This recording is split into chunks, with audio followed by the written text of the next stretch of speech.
বদলে যাচ্ছে পুরো নেপালের চিত্র। জেনজি প্রধানমন্ত্রীর মাস্টার প্ল্যানে বদলে যেতে শুরু করেছে নেপাল। इधर का राजा कौन? कौन?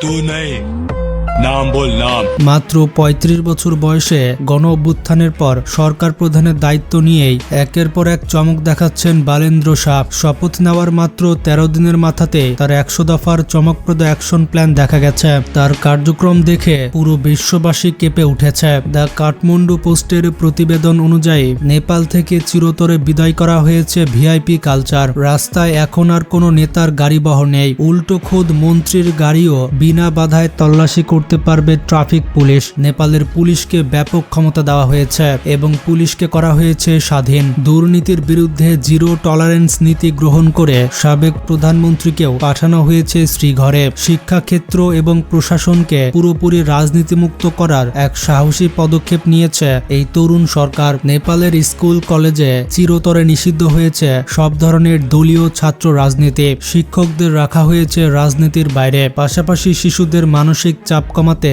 পঞ্চম শ্রেণী পর্যন্ত সব পরীক্ষা বাতিল করা হয়েছে। সাধারণ মানুষের স্বস্তির জন্য সরকারি বেসরকারি হাসপাতালে ১০% শয্যা সম্পূর্ণ ফ্রি করা হয়েছে। নেপালে নারীদের নিরাপদ যাতায়াতে তাদের রাস্তায় নামছে বিনা ভাড়ার ব্লু বাস। কাজের গতি বাড়াতে মন্ত্রণালয়ের সংখ্যা কমিয়ে আনা হয়েছে ১৭টিতে। এতে করে সরকারি কাজের গতি আরো বাড়বে। কথা কম কাজ বেশি, এমন মন্ত্রী যেন নতুন এক আধুনিক নেপাল গড়ার পথে। নেপাল এখন দুর্বার গতিতে ছুটছে বালেন শাহের এই তরুণ প্রশাসন। কিন্তু প্রশ্নটি হচ্ছে, নেপাল পারল কিন্তু বাংলাদেশের তরুণরা পারল না কেন? এখানেই আমাদের প্রশ্ন যে বাংলাদেশেও তো গণঅভ্যুত্থান হয়েছে, কিন্তু আমরা এইরকম নেতা পেলাম না কেন? এইরকম সৎ তরুণ নেতা কি আমাদের দেশে নেই? তাহলে কি এমন কারণে এনসিপি সেই পর্যায়ে যেতে পারল না? অনেকেই বলছে ভারতের আধিপত্যের কারণে বাংলাদেশ তা পারছে না। নেপালে তেমন ভারতীয় আধিপত্য নেই। তাছাড়া বাংলাদেশের মোট জনসংখ্যার অর্ধেকই হচ্ছে ভারতীয় দালাল। তারা সামান্য পয়সার জন্য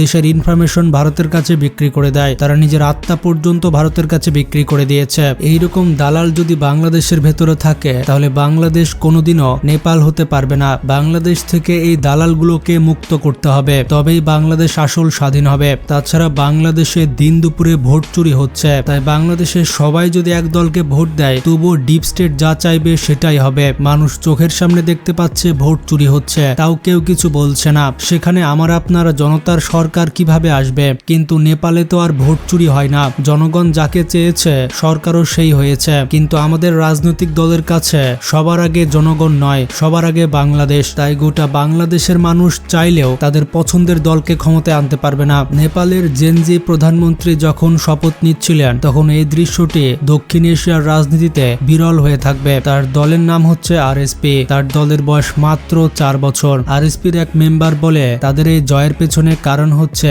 সাধারণ মানুষের সাথে তারা সরাসরি সংযোগ করতে পেরেছে। বিশেষজ্ঞরা বলছেন এর পেছনে প্রথম কারণ হচ্ছে নেপালে গত ১৭ বছরে ১৪টি সরকার পরিবর্তন হয়েছে, আর তাই মানুষ প্রচলিত দলগুলোর উপর থেকে আস্থা হারিয়েছে। দ্বিতীয়ত, তরুণরা প্রতিষ্ঠিত বা বিতর্কিত দলের সঙ্গে জোট না করে নিজেদের স্বতন্ত্র পরিচয় বজায় রেখেছিল। তৃতীয় কারণটি হচ্ছে নেপালের নির্বাচনী ব্যবস্থা এমনভাবে তৈরি যা ছোট সরকারকে সুবিধা দেয়। এখানে আন্দোলন গড়া আর নির্বাচনে জয় পাওয়া সম্পূর্ণ ভিন্ন বিষয়। নেপালের তরুণরা সেই সাংগঠনিক সক্ষমতা প্রমাণ করেছে। এখন নেপালের জেনজি প্রধানমন্ত্রী বালেন শাহ সম্পর্কে জেনে আসে। বালেন্দ্র শাহ জন্মগ্রহণ করে ১৯৯০ সালে এবং তার ডাকনাম হচ্ছে বালেন। তিনি একজন নেপালি রাজনীতিবিদ, স্ট্রাকচারাল ইঞ্জিনিয়ার এবং তিনি একজন পেশাগত র্যাপার। তিনি ২০২৬ সাল থেকে নেপালের প্রধানমন্ত্রী হিসেবে দায়িত্ব পালন করছে। ২০২৬ সালের নেপালি সাধারণ নির্বাচনে তার দল ভূমিধস বিজয়ের পর তিনি এই পদে অধিষ্ঠিত হন। ৩৫ বছর বয়সে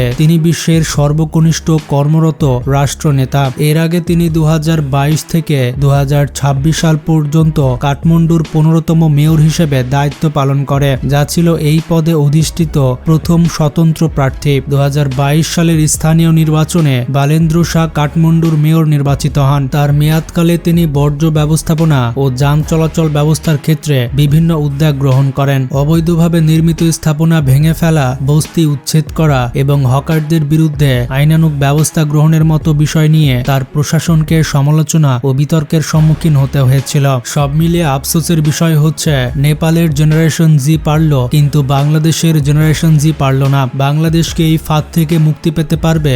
আপনার কি মতামত কমেন্টে জানান, আর ভালো লাগলে শেয়ার করতে পারেন।